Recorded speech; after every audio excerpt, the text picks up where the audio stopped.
if we are talking and you start shouting, you can't get any other response from me. Yeah. And once you have a reason for doing something bad, there's no way you can change it.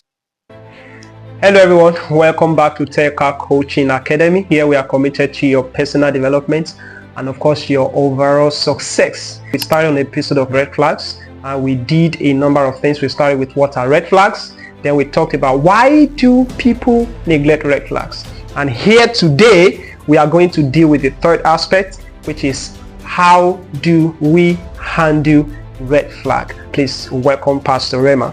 Thank you. Thank you very much, Ma, for coming once again. Thank you to take us on another journey. How do you manage red flags? Okay, thank you. I think the first step is kind of embarking on self-care. Now, when I say self-care, yeah, self-care. Okay. You need to take care of yourself mentally, physically, spiritually, and otherwise.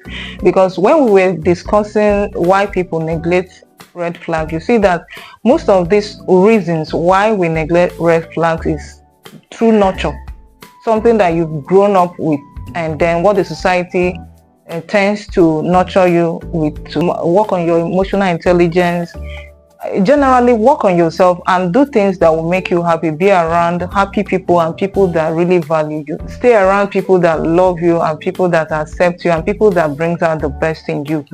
Because by so doing, your self-esteem will come up and it will help you, and some of all these dysfunctional behaviors that was nurtured through, that came up normalized through nurture, will tend to handle them. And the second step, I think, should be communication. You have to communicate to your partner that this is how you feel exactly about this particular bad behavior also, or toxic behavior.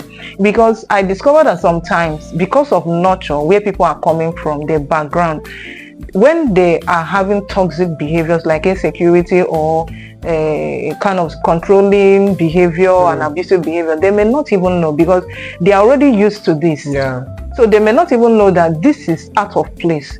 So, but when you communicate very well with the right tone, with the right words, and at the right time, the time that it is good for you to say that, the person may actually understand what you are saying and will maybe want to do something about it. So you communicate. And another thing about that is that be honest about how you feel about the whole issue.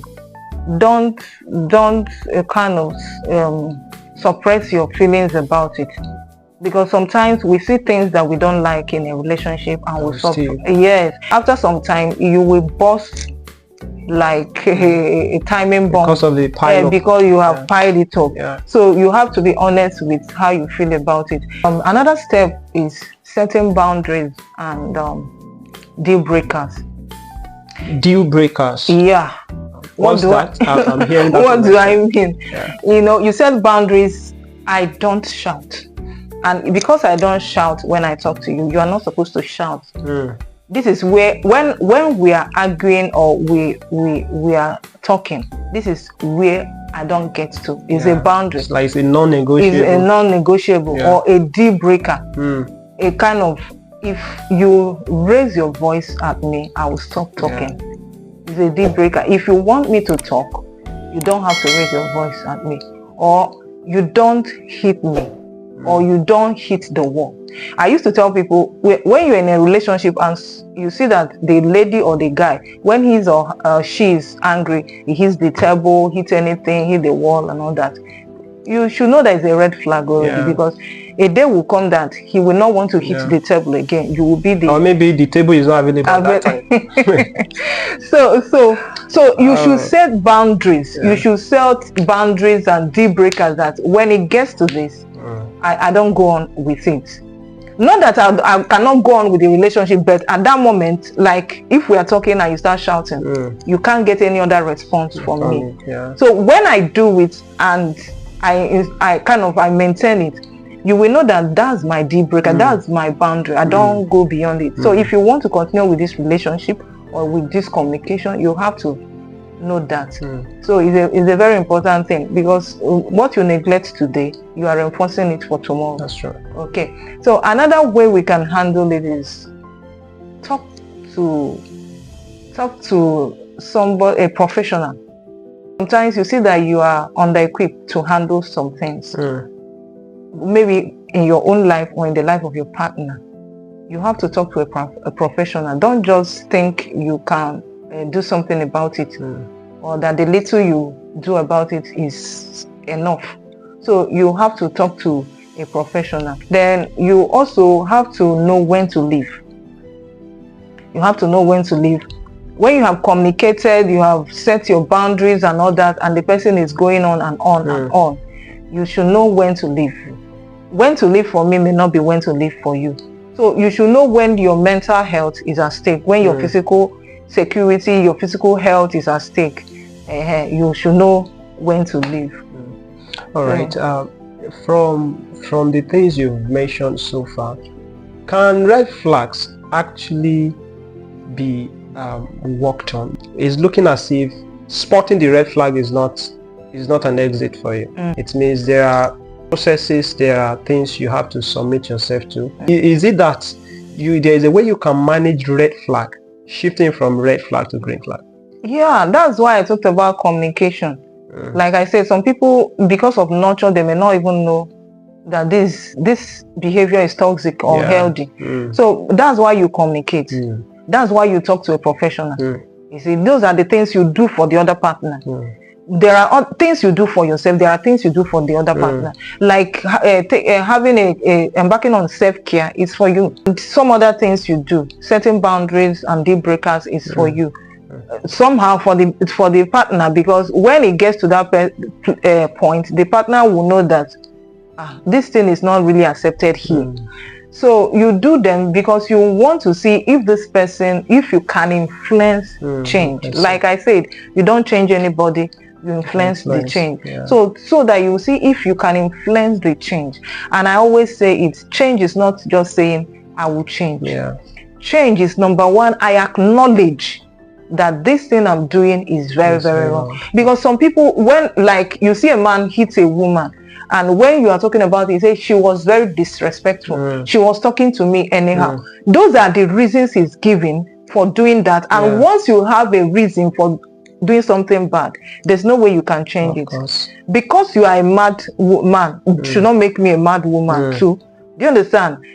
So when you see that the person acknowledge that this thing is really bad, is just one step, acknowledging. Then the next one is commitment. Commitment that I'm committed to change. I'm giving you my word that I will change. Then that's number two. You make a commitment. Then the number three step to change is that you start taking steps that will help you to change. And one of those steps is mind renewal. It's mind renewal because we can say unlearning. That's what I want to say. I want to say that mind renewal is more of unlearning than learning. Because there were some things that you grew up with, or you were nurtured in your family, or society nurtured you somewhere. So unlearning them, renewing your mind. This is not the way it was. This is not how to talk. This is not how to do this. This is not how to do that. This is not how to handle your emotions when you are angry or whatever. The Bible teaches a lot about this, and the Holy Spirit helps you point them out. And then from people, it will help you to unlearn these things. So that is a serious step to changing, not just I'll tell you I'll change. Next thing we'll be discussing about is what are the signs that you are in a toxic relationship? Okay, thank you. Why we need to know the signs that we are in a toxic relationship is because of where some people are coming from. They may be in a toxic relationship and they don't even know. Because of where they are coming from. What I mean is maybe the family, where they grew and all that. So number one reason I will give is how you can know that you're in a toxic relationship is when you discover that you don't want your close family members or your friends to know how your partner is treating you. You don't want them to know what is happening in that relationship, how maybe he talks to you, puts you down, beats you, or some of those things. I'm sorry now. Can I come in there? Okay. You talk about keeping it private, right? But is it of any effect when you make it public?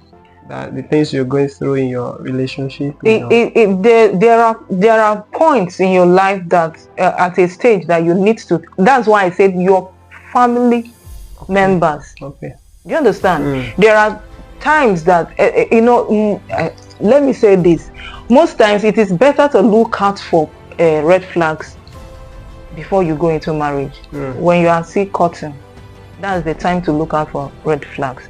So if I'm courting you, you are courting me, and I see red flags, and during the period of our courtship you are beating me, and I don't want my family members to know, it is not okay. That's true. Because they may put in one or two words, to help me or to help you know that it's not good. So in fact, anytime you see yourself, you want to hide the bad things your partner is doing to you.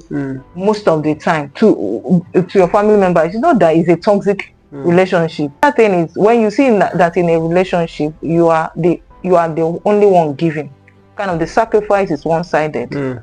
It's a toxic relationship, that you are the only one kind of trying to make the relationship work. Is it gender bias now? Not gender bias, both, whether it's the man or the yes, no. When you are in a relationship and you are the only one sacrificing, when it comes to work, you are the one that will sacrifice work. When it comes to furthering your education, you are the only one that will sacrifice. When it comes anything, you are the only one sacrificing. It means that relationship is toxic. The other person does not want and will not hear any kind of trying to make him or her compromise or sacrifice. Another one is when you are the only one saying sorry, even when you know you are right. You are the only one. Again. You are the only one saying sorry in that relationship. Even when you know that you are right, you will still say sorry. It means that relationship is toxic. So why should you be the only one saying sorry? Does it mean that you are the only one that is always wrong? Are you saying the aspect of saying sorry? Are you saying from both gender? Are you saying for both gender? Or you be like the guy is having a good problem? No, it's for the both gender. Sorry is not. It's not gender specific, and ego is not gender specific. A woman can have ego. You understand? So when it comes to relationship, when it comes to love, if you really know what love is not a feelings. It's a decision. It's a kind of a commitment. So if you are committed to that person, if you actually make the decision to be with this person, you should throw away every ego and all that. Your own is, I want to make it work. So sorry is not just for the ladies or in fact, there are some men that could say sorry better than ladies. There are some ladies that it's difficult for them to open their mouth and say sorry. So it's not about gender.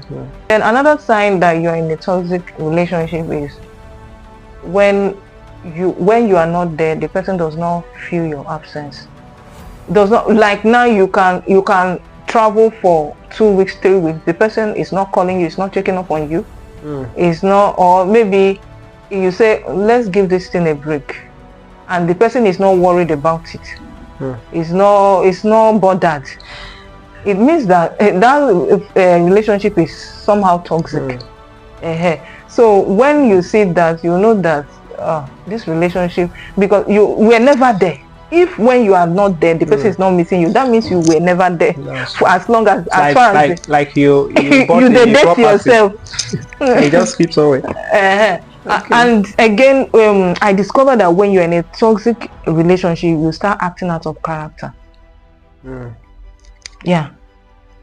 When you start seeing yourself acting out of character, maybe you are feeling insecure. All of a sudden, you now see that you are very insecure. All of a sudden, you now see that you are having panic attacks. All of a sudden, you now see that you are aggressive. Do you understand? It's out of character. This is not you. Suddenly, you start acting out of character. Okay, yes. When you are no longer making new memories together, it shows that you are in a toxic relationship. Do you understand? When you're not making new memories together. You are just living on the old good days.